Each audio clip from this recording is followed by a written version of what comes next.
Welcome back to Voice Academy. This is where I'm going to talk a little bit around voicebots and especially around telephony. Today I'm going to focus on a vital aspect of voicebots design, and that is timeouts. These are not just awkward pauses. These are strategic tools designed for conversations with voicebots to help the call go along as efficient as possible. Let's explore how these impact interaction quality. So I'll start with speech detection. So this is understanding when a user has actually finished speaking. Instead of just cutting the user off while they're speaking or actually waiting too long so it's quite awkward, we need to understand, okay, now this user's actually finished speaking. It's not that simple. There's actually people doing this in their PhDs. What we could do is recognize a predetermined cutoff period. So let's say I finish speaking, we wait a set period of time, and then we start to process the message. Or we can use AI-driven speech recognition services that assess the audio stream in real time.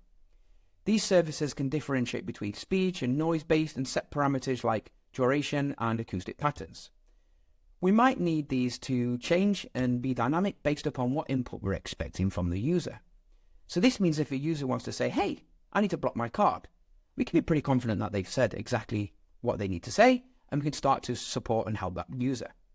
If we're actually asking for information from the user, which typically can take a little bit longer time, let's say an account number, we may give them a little bit longer time to actually fetch the information, think about the information, and then make sure that they give it correctly. Let's say they say, yeah, my account number is 1234, and then at the end it's 4567. Those two sentences may require different processing and different requirements in terms of timeouts and understanding when somebody's finished speaking. Both are very vital to understand, and both are very critical to get correct, otherwise the user will have a poor experience. We also have user inactivity timeouts, so we may use these for different scenarios. Let's say it could be message repetition and end of call decisions. If a user doesn't respond in a predefined period and timeout, let's say 10 seconds, we may repeat the last message that we said, and maybe we add a little bit of extra information for clarification. Maybe the user's confused. We may also use a similar timeout for ending a call.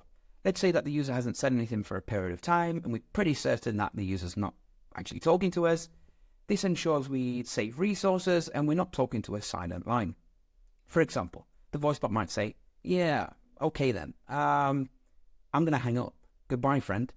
Or maybe something a little bit more professional. API request timeouts, that could be where we need to fetch information from a third-party service. The user's asked us some information that's very relevant for them, customized information, we may want to go and fetch it. These can sometimes take a little bit of time. First, we may actually tell the user, hey, this is going to take a little bit of time, give me a second, just like a human would. Or if it's taking a little bit longer time than expected, let the user know, hey, give me a second, I'm still looking for that for you. These are all really good conversation design tools to ensure that the user understands what's happening and we're doing exactly what we say.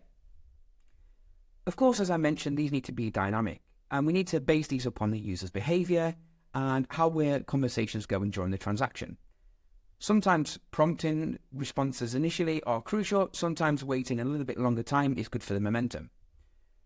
Basically, we need to consult and get feedback from testing to be able to ensure that we give the user the right amount of time and understand when they finish speaking.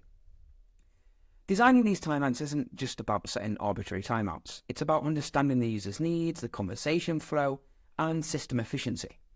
Throughout continuous testing and feedback, these parameters are optimized to ensure that the interaction feels as smooth and as natural as possible, always. I'd love to hear about your experience. Feel free to share what you've been working on, and thanks for watching.